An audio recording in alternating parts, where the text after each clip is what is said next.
Okay, good evening everybody.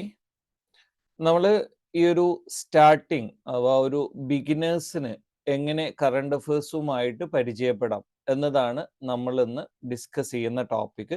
Current affairs 360 mastering current affairs four competitive exam. UPSC അടക്കമുള്ള, അതേപോലെ തന്നെ SSC, then PSC, ഇതുപോലെയുള്ള ഒരുപാട് categories of examination ഉണ്ട്. ഇതൊക്കെ നിങ്ങൾ പരിചയപ്പെട്ടിട്ടുണ്ടാവും. ഞാൻ അത്തരം ഡീറ്റെയിൽസിലേക്കൊന്നും കടക്കുന്നില്ല. ഞാൻ ഡയറക്റ്റ് ആയിട്ട് current affairs how is important for you, ഇത്രയും കാര്യം മാത്രമാണ് ഞാൻ പറയുന്നത്. അതോടൊപ്പം ഇന്നത്തെ ഹിന്ദു, അതേപോലെ തന്നെ ഇന്നത്തെ ഇന്ത്യൻ എക്സ്പ്രസ്, ഈ രണ്ട് ന്യൂസ് പേപ്പറും ജസ്റ്റ് ഒന്ന് നമ്മൾ ഓടിച്ചു പോകും. ലാസ്റ്റ് നമ്മളൊരു 3 ടോപ്പിക്, ഓപ്പറേഷൻ സിന്ദൂർ നിങ്ങൾക്ക് അറിയുണ്ടാവും, നമ്മളുടെ ഇന്ത്യയും പാകിസ്ഥാനും തമ്മിലുള്ള ഇഷ്യൂവുമായി ബന്ധപ്പെട്ടാണ് Pahalgam attack. Then operation Sindhu, രണ്ടാമത് നമ്മളുടെ ഇറാൻ ഇസ്രായേൽ ആ ഒരു ജിയോ പൊളിറ്റിക്കൽ ടെൻഷൻ വന്ന സമയത്ത് ഇന്ത്യ ഹോസ്റ്റ് ചെയ്തൊരു ഓപ്പറേഷൻ ആണ്. Then last and final, recent ആയിട്ട് ഇലക്ഷൻ കമ്മീഷൻ ഒരുപാട് പാർട്ടികളെ ഡീലിസ്റ്റ് ചെയ്തിട്ടുണ്ട്. ഈ 3 ടോപ്പിക്സ് നമ്മൾ ജസ്റ്റ് ഒന്ന് ഡിസ്കസ് ചെയ്യും. അപ്പൊ നിങ്ങളൊരു ബിഗിനർ ആയതുകൊണ്ട് എങ്ങനെ ടോപ്പിക്സ് ഫെമിലിയർ ആകണം എന്നുള്ള കാര്യം മാത്രമാണ്. പിന്നെ ആർക്കെങ്കിലും എന്തെങ്കിലും ഡൗട്ട്സ് ഉണ്ടെങ്കിൽ എന്ത് ചെയ്യാം, ഒന്നുകിൽ നിങ്ങൾ നോട്ട് ചെയ്തിട്ട് ലാസ്റ്റിൽ ചോദിച്ചാൽ കുറച്ചുകൂടി സൗകര്യമായിരിക്കും. അല്ല, അത്രയും ഇമ്പോർട്ടൻ്റ് ആയിട്ടുള്ള ഡൗട്ട്സ് ആണെങ്കിൽ നിങ്ങൾക്ക് എന്ത് ചെയ്യാം, ഇടയിൽ ഹാൻഡ് റൈസ് ചെയ്ത് വേണമെങ്കിൽ ചോദിക്കാവുന്നതാണ്. അപ്പൊ ഞാൻ കറണ്ട് അഫയേഴ്സ് എന്തുകൊണ്ട് പ്രധാനമാണെന്ന് ചോദിച്ചാൽ, ഞാൻ ഈ കാണിക്കുന്ന സ്ക്രീന് നിങ്ങൾക്ക് വ്യക്തമാകുന്നുണ്ട് എന്നുള്ള വിശ്വാസമാണ്. എന്തെങ്കിലും ഇഷ്യൂസ് ഉണ്ടെങ്കിൽ നിങ്ങൾ എന്ത് ചെയ്യണം, മൈക്ക് ഒന്ന് മ്യൂട്ട് ചെയ്തിട്ടൊന്ന് പറയണം. ഈ ഡെയിലി കറണ്ട് അഫയേഴ്സ് നിങ്ങൾക്ക് 2 രീതിയിലാണ് എക്സാമിന് പ്രധാനമാവുന്നത്. 2 ടൈപ്സ്. ഒന്ന്, ഡയറക്റ്റ് കറണ്ട് അഫയേഴ്സ് റിലേറ്റഡ് ആയിട്ടുള്ള ക്വസ്റ്റ്യൻസും ചോദിക്കാം. ഇപ്പൊ PSC പോലെയുള്ള എക്സാമിലാണെങ്കിലും, UPSC പോലെയുള്ള, SSC പോലെയുള്ള എനി എക്സാം, കോമ്പറ്റേറ്റീവ് എക്സാം എന്താണെങ്കിലും ഈ ഒരു കറണ്ട് അഫയേഴ്സ് എന്ന് പറയുന്നത് എന്താണ്, വളരെ ലിറ്ററലി വളരെ ഇമ്പോർട്ടന്റ് ആയിട്ടുള്ള ഒരു ടോപ്പിക്കാണ്. അത് പ്യുവർലി കറണ്ട് അഫയേഴ്സ് എന്ന രീതിയിൽ നമ്മൾക്ക് പ്രധാനമാണ്. രണ്ടാമത്തേത്, ഇത് സബ്ജക്ട് റിലേറ്റഡ് ആയിട്ടുള്ള ക്വസ്റ്റ്യൻസ് ആയിട്ടും വരും. സബ്ജക്ട് റിലേറ്റഡ് ആയിട്ടുള്ള ക്വസ്റ്റ്യൻസ് എന്ന് പറഞ്ഞാൽ ഇപ്പൊ വളരെ സിമ്പിൾ ആയിട്ട് ഞാൻ പറയാം. ഇപ്പൊ ഇലക്ഷൻ കമ്മീഷൻ ഒരുപാട് പാർട്ടികളെ ഡീലിസ്റ്റ് ചെയ്തു. അപ്പൊ ഇവിടെ ഈ ഇലക്ഷൻ കമ്മീഷൻ എന്ന് പറയുന്നത് എന്താണ്, അത് കറണ്ട് അഫയേഴ്സ് അല്ല, നിങ്ങളുടെ പൊളിറ്റിയുടെ ഭാഗമായിട്ട് നിങ്ങൾ പഠിക്കേണ്ട ഭരണഘടനാപരമായ ഒരു സ്ഥാപനമാണ് എന്ത് ചെയ്യുന്നത്, ഇലക്ഷൻ കമ്മീഷൻ. അതേപോലെ തന്നെ ഇവിടെ ഈ പറയുന്ന പൊളിറ്റിക്കൽ പാർട്ടീസ്, ഈ സ്റ്റേറ്റ് പൊളിറ്റിക്കൽ പാർട്ടി, അല്ലെങ്കിൽ നാഷണൽ പൊളിറ്റിക്കൽ പാർട്ടി, അല്ലെങ്കിൽ റെക്കഗ്നൈസ്ഡ് പൊളിറ്റിക്കൽ പാർട്ടി, ഈ കാറ്റഗറി ഒക്കെ എന്താണ്, നമ്മൾ ഒറിജിനലി സബ്ജക്റ്റിൽ നിന്ന് പഠിക്കേണ്ടതാണ്. അല്ലാതെ അതൊരു കറണ്ട് അഫയേഴ്സ് എന്ന രീതിയിൽ മാത്രം നമ്മൾ പഠിക്കേണ്ട ഒരു ടോപ്പിക് അല്ല. ഇപ്പൊ ഫോർ എക്സാമ്പിൾ, നിങ്ങൾക്ക് കുറച്ചുകൂടി റിലേറ്റഡ് ആയിട്ടുള്ള ഒരു കാര്യം പറയാം. ഇപ്പൊ എന്താണ്, ഇപ്പം ഇപ്പൊ റീസെന്റ് ആയിട്ട് എലക്ഷൻ നടന്നു, അല്ലെങ്കിൽ എന്താണ്, ഒരു പ്രസിഡന്റ് എലക്ഷൻ നടന്നു. പ്രസിഡന്റ് എലക്ഷൻ നടന്നാൽ ആ പ്രസിഡന്റിന്റെ എലക്ഷൻ ഇപ്പം നടന്നു എന്നത് മാത്രമാണ് കറണ്ട് അഫയേഴ്സ്. പുതിയ പ്രസിഡന്റായി ആരെ തെരഞ്ഞെടുത്തു എന്നത് മാത്രമാണ് കറണ്ട് അഫയേഴ്സ്. പക്ഷേ ബാക്കിയുള്ള പ്രസിഡന്റുമായി ബന്ധപ്പെട്ട ആർട്ടിക്കിൾസ് മൊത്തം എന്താണ്, നമ്മളുടെ സബ്ജക്ട് റിലേറ്റഡ് ആണ്. അപ്പൊ ഞാൻ പറഞ്ഞത് ഇത്രയേ ഉള്ളൂ. ഡെയിലി ന്യൂസ് അല്ലെ കറണ്ട് അഫയേഴ്സ് എന്ന് പറയുന്നത് കറണ്ട് അഫയേഴ്സ് ആയിട്ട് തന്നെ ചിലപ്പോൾ ചോദ്യത്തിന് വരും. ഇപ്പൊ ഫോർ എക്സാമ്പിൾ, പുതിയ എന്താണ്, മനുഷ്യാവകാശ കമ്മീഷന്റെ അധ്യക്ഷൻ ആരാണ് എന്ന് ചോദിക്കാം. അതേപോലെ തന്നെ എന്താണ്, ഞാൻ ഈ പറഞ്ഞ പോലെ ഇലക്ഷൻ കമ്മീഷനുമായി ബന്ധപ്പെട്ടോ അല്ലെങ്കിൽ പ്രസിഡന്റുമായി ബന്ധപ്പെട്ടോ ചോദ്യങ്ങൾ ചോദിക്കാം. ഈ പറയുന്ന കാര്യങ്ങളൊക്കെ എന്താണ്, അപ്പൊ നമ്മൾക്ക് കറണ്ട് അഫയേഴ്സ് കൊണ്ടുള്ള അഡ്വാൻറ്റേജ് എന്താണ്, ഒന്ന്, നമ്മൾക്ക് എന്ത് ചെയ്യുന്നു, പ്യുവർലി കറണ്ട് അഫയേഴ്സ് റിലേറ്റഡ് ആയിട്ടുള്ള ക്വസ്റ്റ്യൻസ് കിട്ടുന്നു. രണ്ടാമത്തേത്, നമ്മളെ സബ്ജക്റ്റിൽ നിന്ന് എന്തെല്ലാം ചോദ്യങ്ങൾ ചോദിക്കാം എന്നുള്ളത് ഒരു ഐഡിയ നമുക്ക് ആര് തരും, ഈ പറയുന്ന കറണ്ട് അഫയേഴ്സ് പ്രൊവൈഡ് ചെയ്യും. ഇനി നിങ്ങൾ ഏത് എക്സാമിന് പഠിക്കുകയാണെങ്കിലും നിങ്ങൾ ആദ്യം ചെയ്യേണ്ടത് ആ എക്സാമിന്റെ സിലബസ് തറോ ആയിട്ട് പഠിക്കുക എന്നുള്ളതാണ്. എല്ലാവർക്കും മലയാളമൊക്കെ ഫോളോ ചെയ്യാൻ പറ്റുന്നുണ്ടാവുമല്ലോ അല്ലെ? മലയാളം ഫോളോ ചെയ്യാൻ പറ്റാത്ത ആളുകളൊന്നും ഇല്ല എന്ന് വിശ്വസിക്കുന്നു. ആദ്യം നിങ്ങൾ ചെയ്യേണ്ടത് ആ എക്സാമിന്റെ സിലബസ് എന്താണോ അത് നിങ്ങൾ എന്ത് ചെയ്യണം, ആദ്യം ഒന്ന് കൃത്യമായിട്ട്, ഞാൻ എപ്പോഴും പറയും, ബൈ ഹാർട്ട് ചെയ്യാൻ പറ്റുവാണെങ്കിൽ ബൈ ഹാർട്ട് ചെയ്യുക. അതാണ് ഏറ്റവും നല്ല ഓപ്ഷൻ. പിന്നെയുള്ളത് നിങ്ങൾ ഇതിന്റെ PYQ എന്ന് പറയും, പ്രീവിയസ് ഇയർ ക്വസ്റ്റ്യൻ. ഇപ്പൊ നിങ്ങൾക്ക് ഏത് എക്സാമിന് വേണമെങ്കിലും പ്രീവിയസ് ഇയർ ക്വസ്റ്റ്യൻ അത് ആൻസർ ചെയ്ത് വിത്ത് സൊല്യൂഷൻ അല്ലെങ്കിൽ ആഡഡ് ഡീറ്റെയിൽസ് ഉള്ള മെറ്റീരിയൽസ് അവൈലബിൾ ആണ്. ഒരു ലാസ്റ്റ് ഒരു 5 years ക്വസ്റ്റ്യൻസ് എങ്കിലും നിങ്ങൾ എന്ത് ചെയ്യുക, ജസ്റ്റ് ഒന്ന് പഠിച്ചു പോവുക എന്ന് പറഞ്ഞാൽ നിങ്ങൾ ബൈ ഹാർട്ട് പഠിക്കുക എന്നല്ല, എന്തൊക്കെ ക്വസ്റ്റ്യൻസ് ആണ് ചോദിച്ചിരിക്കുന്നത് ഓരോ സബ്ജക്റ്റിൽ നിന്നും. അവ നിങ്ങൾ സിലബസ് വായിക്കുമ്പോൾ സിലബസ് ഒരുപാട് സബ്ജക്ട് ബേസ്ഡ് ആയിരിക്കും വരിക. ആ സബ്ജക്റ്റുകളിൽ നിന്നൊക്കെ എന്തൊക്കെ ക്വസ്റ്റ്യൻസ് ആണ് ലാസ്റ്റ് 5 years ചോദിച്ചത് എന്നൊന്ന് നോക്കി വെക്കുക. പിന്നെ എപ്പോഴും നിങ്ങൾക്ക് എന്ത് ചെയ്യണം, ഒരു നല്ലൊരു നോട്ട്, കറണ്ട് അഫയേഴ്സ് റിലേറ്റഡ് ആയിട്ട് നിങ്ങൾക്ക് നല്ലൊരു നോട്ട്, അത് നിങ്ങൾക്ക് എത്രയും അപ്ഗ്രേഡ് ചെയ്യാൻ പറ്റുന്ന രീതിയിലുള്ള നോട്ട്സ് ആയിരിക്കുക. കാരണം ഓരോ ദിവസവും എന്ത് ചെയ്യും, പുതിയ അഡീഷൻസും ചിലപ്പോൾ ഡിലീഷൻസും ഒക്കെ വരും. അപ്പൊ അതൊക്കെ ആഡ് ചെയ്യാനൊക്കെ പറ്റുന്ന രീതിയിൽ നിങ്ങൾ സോഫ്റ്റ് കോപ്പി അല്ലെങ്കിൽ ഡിജിറ്റൽ ആണെങ്കിൽ നിങ്ങൾക്ക് എന്ത് ചെയ്യാൻ പറ്റും, പേജ് വേണമെങ്കിൽ ആഡ് ഓൺ ചെയ്യാം. അല്ലെങ്കിൽ നിങ്ങൾ എന്ത് ചെയ്യുക, പുസ്തകത്തിൽ നിങ്ങൾക്ക് പേജൊക്കെ പിൻ ചെയ്തോ അല്ലെങ്കിൽ ഒട്ടിച്ചു വെച്ചോ എങ്ങനെയെങ്കിലും ചെയ്യാം. അപ്പൊ നിങ്ങൾക്കൊരു നോട്ട് ഉണ്ടാവണം. പിന്നെ എപ്പോഴും നിങ്ങൾക്ക് ഏറ്റവും സിമ്പിൾ ആയിട്ടുള്ള ഒരു വേ എന്ന് പറയുന്നത് ഡെയിലി ഫോളോ ചെയ്യുക എന്നുള്ളതാണ്. ഡെയിലി ഫോളോ ചെയ്യുക എന്ന് പറയുമ്പോൾ നിങ്ങൾ എന്ത് ചെയ്യുക, ഒന്നുകിൽ ന്യൂസ് പേപ്പർ വായിക്കുക. ചിലപ്പോൾ സ്റ്റാർട്ടേഴ്സ് ആവുമ്പോൾ നിങ്ങൾക്ക് ഒരുപാട് ബുദ്ധിമുട്ടായിരിക്കും. അതിനാണ് എന്ത് ചെയ്യുന്നത്, നമ്മളെ ഇൻസ്റ്റിറ്റ്യൂട്ടുകൾ എന്ത് ചെയ്യുന്നത്, നിങ്ങൾക്ക് കറണ്ട് അഫയേഴ്സ് നിങ്ങൾ എന്ത് വായിക്കണം വായിക്കരുത് എന്നൊക്കെ എന്ത് ചെയ്യും, നിങ്ങൾക്ക് ഡിറക്ഷൻസ് തരുന്നത് അതുകൊണ്ടാണ്. അപ്പൊ നിങ്ങൾ എന്ത് ചെയ്യുക, നല്ലൊരു ഇൻസ്റ്റിറ്റ്യൂട്ടിന്, ഇപ്പൊ ഹിൽസിനായി നിങ്ങൾക്ക് എന്ത് ചെയ്യാണ്, ഇത്തരത്തിലുള്ള ഇൻസ്ട്രക്ഷൻസ് തരും. അപ്പോ നിങ്ങൾ സിലബസ് പഠിച്ച് ന്യൂസ് വായിക്കാൻ പോയാൽ നിങ്ങൾക്ക് എല്ലാ ന്യൂസും ഇമ്പോർട്ടന്റ് ആണെന്ന് തോന്നും. ഇപ്പൊ ഞാൻ എന്ത് ചെയ്യുക, ജസ്റ്റ് ഹിന്ദു, ഇന്ത്യൻ എക്സ്പ്രസ് നമുക്ക് എന്ത് ചെയ്യാം, ആ ന്യൂസ് പേപ്പറിൽ ഇന്നത്തെ പ്രധാനപ്പെട്ട ന്യൂസുകൾ ഏതൊക്കെയാണെന്ന് പരിശോധിച്ച് നോക്കാം. ഞാൻ ഒന്നുകൂടി സമ്മറൈസ് ചെയ്യാണ്. എന്തുകൊണ്ട് ഡെയിലി ന്യൂസ് അല്ലെ കറണ്ട് അഫയേഴ്സ് എന്ന് ചോദിച്ചാൽ, കറണ്ട് അഫയേഴ്സിൽ നിന്ന് ഡയറക്റ്റ് ആയിട്ട് ക്വസ്റ്റ്യൻസ് വരും. രണ്ടാമത്തേത് ചിലപ്പോൾ കറണ്ട് അഫയേഴ്സ് മീൻസ് പോയിന്റ് ചെയ്യുന്ന സബ്ജക്ട് റിലേറ്റഡ് ആയിട്ടുള്ള ക്വസ്റ്റ്യൻസ് വരും. അപ്പൊ നിങ്ങൾ ആദ്യം ചെയ്യേണ്ടത് എന്താണ്, നിങ്ങൾക്ക് സിലബസ് തറോ ആയിരിക്കണം. രണ്ടാമത്തേത് ഒരു 5 year PYQs എങ്കിലും നിങ്ങൾ ഏത് എക്സാം, ഞാൻ ഇന്ന എക്സാം എന്ന് ഞാൻ പറയുന്നില്ല, ഏത് എക്സാം ആണെങ്കിലും അതിന്റെ PYQs ഒന്ന് പഠിച്ചു വെക്കാം. എന്നിട്ട് നിങ്ങൾക്ക് നല്ലൊരു നോട്ട് ഉണ്ടാവുക.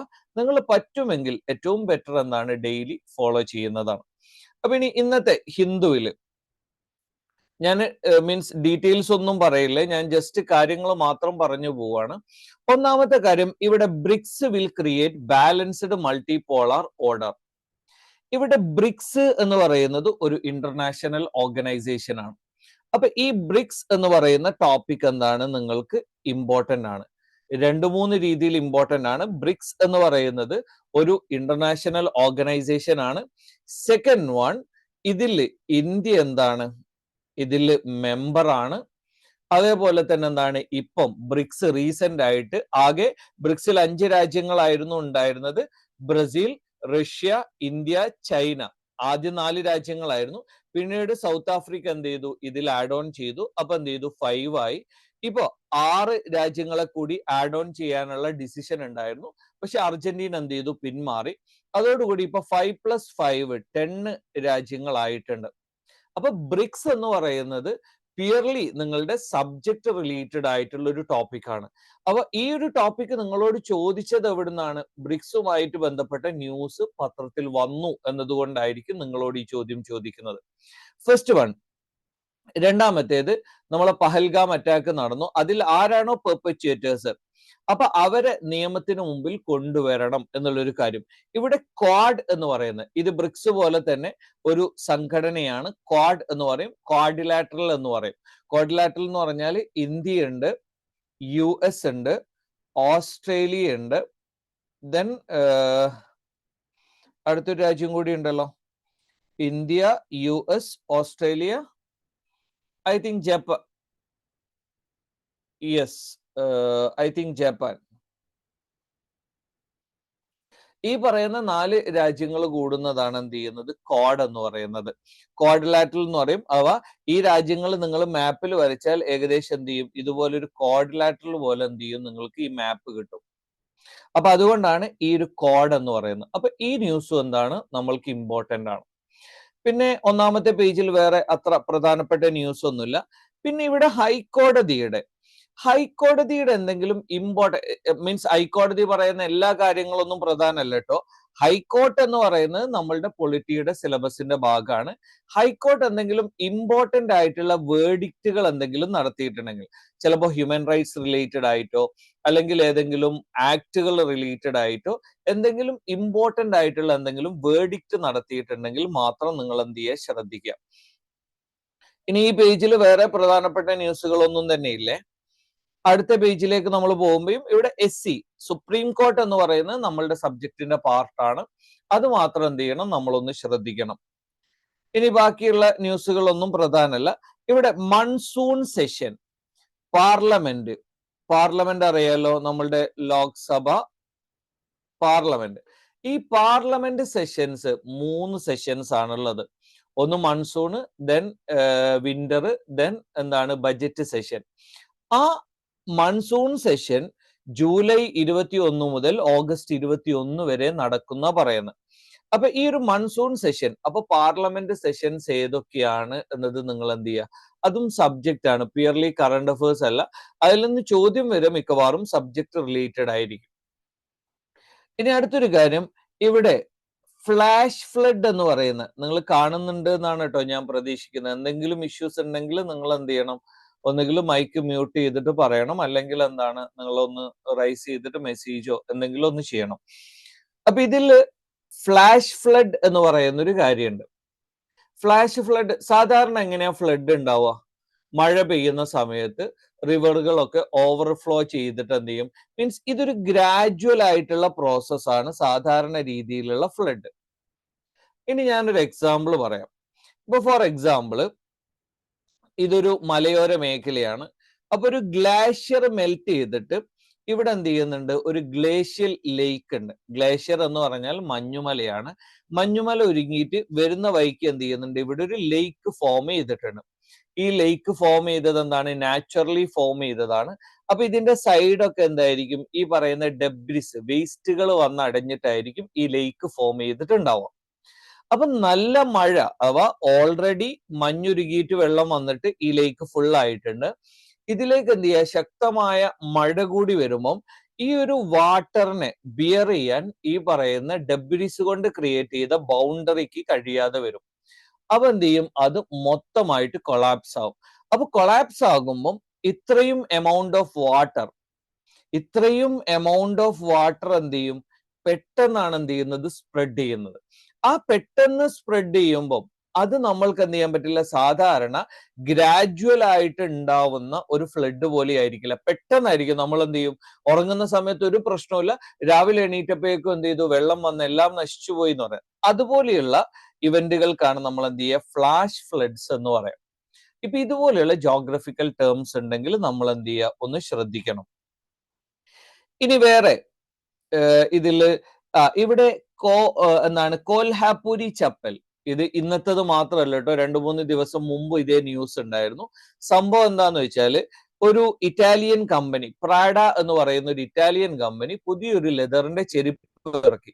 ആ ചെരുപ്പ് എന്താണ്, ഈ പറയുന്ന കോൽഹാപുരി ചപ്പൽ എന്ന് പറയുന്നത് GI ടാഗ് ഒക്കെയുള്ള ഒരു ഇന്ത്യൻ എന്താണ്, ഒരു ആൻഷ്യൻ കൾച്ചറൽ ലെഗസി ഉള്ള ഒരു ആർട്ട് ക്രാഫ്റ്റ് ആണ്.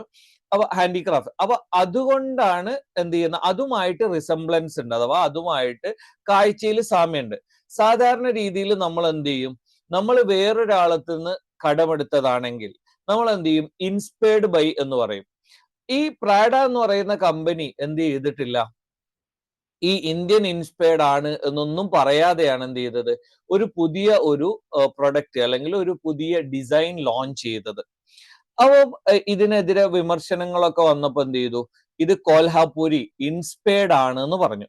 അപ്പൊ ഇത് നമുക്ക് എന്തുകൊണ്ട് പ്രധാനമാകുന്നു എന്ന് വെച്ചാൽ, ഈ കൊൽഹാപുരി എന്ന് പറയുന്ന ഈ ഒരു ജോഗ്രഫിക്കലി വളരെ ഇമ്പോർട്ടന്റ് ആയിട്ടുള്ള GI ടാഗ് നിങ്ങൾക്ക് അറിയാലോ. ഇപ്പൊ നമ്മളുടെ ആറന്മുള കണ്ണാടി പോലെ ഏതെങ്കിലും ഒരു ജോഗ്രഫിക്കൽ പെക്യുലർ ഏരിയയിൽ അതുമായി ബന്ധപ്പെട്ട പ്രൊഡക്റ്റിന് ഗവൺമെന്റ് രജിസ്റ്റർ ചെയ്ത് കഴിഞ്ഞാൽ GI ടാഗ് കൊടുക്കും. GI ടാഗ് കൊടുത്താൽ പിന്നീട് അതിൽ ഡ്യൂപ്ലിക്കേഷൻ എന്തല്ല സാധ്യമല്ല. അതിന് വേണ്ടിയിട്ടാണ് GI ടാഗ് കൊടുക്കുന്നത്. അപ്പൊ GI ടാഗ് കിട്ടിയാൽ പിന്നീട് ഈ ഒരു ഒബ്ജക്റ്റിന് നല്ല ഡിമാൻഡ് ഉണ്ടാവും, മാർക്കറ്റ് അവൈലബിലിറ്റി ഉണ്ടാവും. ഇതുപോലുള്ള ഒരുപാട് സാധ്യതകൾ എന്ത് ചെയ്യുന്നുണ്ട്, ഇതിനുണ്ട്. അപ്പൊ ഈ GI ടാഗ് കിട്ടിയ ഒരു പ്രൊഡക്റ്റ് ആണ് ഈ പറയുന്ന കോൽഹാപൂരി ചപ്പൽ എന്ന് പറയുന്നത്. അപ്പൊ അതുകൊണ്ട് ഈ കോൽഹാപൂരി ചപ്പൽ എന്ന് പറയുന്നത് GI ടാഗ് കിട്ടിയ ഒരു പ്രൊഡക്റ്റ് ആണ്. അത് റീസെന്റ് ആയിട്ട് എന്താണ്, നമ്മളുടെ കറണ്ട് അഫേഴ്സിൽ വന്നതാണ്. ഒരു ഡിബേറ്റബിൾ ടോപ്പിക് ആയതുകൊണ്ട് ഒരു പക്ഷെ എന്ത് ചെയ്യാം, എക്സാമിന് ചോദിക്കാം. അതുകൊണ്ട് കോൽഹാപൂരി എന്ന് പറയുന്ന, അതേപോലെ തന്നെ റീസെന്റ് ആയിട്ട് GI ടാഗ് ലഭിച്ചിരിക്കുന്ന പ്രൊഡക്റ്റുകൾ, ഇതൊക്കെ എന്ത് ചെയ്യുക, നിങ്ങൾ നോക്കുക. ഇത് പ്യുവർലി കറണ്ട് അഫേഴ്സ് റിലേറ്റഡ് ആയിട്ടുള്ള ചോദ്യമാണ്. ഇതിൽ സബ്ജക്ട് പ്രത്യേകിച്ച് കോംപ്ലിക്കേഷൻ ഒന്നും ഉണ്ടാക്കുന്നില്ല.